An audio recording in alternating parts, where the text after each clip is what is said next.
Mark, in terms of the significance of this, in terms of how close we are to the rapture and the time of tribulation, the Ezekiel 38 war, what would you advise people on that in terms of the timing? What does it suggest to you? Well, we have to always be careful, because I always like to say there can be a lot of twists and turns in world events, especially today. World events turn very quickly.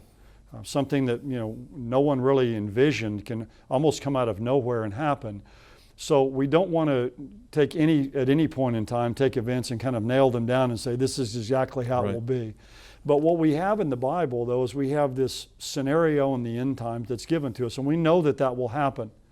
And what we do today is we look at world events today and we see how events seem to point toward what is happening. And certainly I think we can say at least that events in our world today are on a trajectory towards what we see in the Scripture. We don't know how long it will be. The build-up could continue to last for another year or 5 years or 10 years, or the build-up may be finished tomorrow.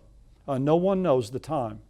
But what we are called upon to do is to be ready anytime, because Jesus could come back. And I think these things we see happening in the world should give us a sense of urgency in this world in which we live, to make sure our own life is faithful to the Lord, and to make sure that we're telling others, telling the people we love about Jesus. Yeah, relevant to all this, John, is the actual chronology laid out in Ezekiel.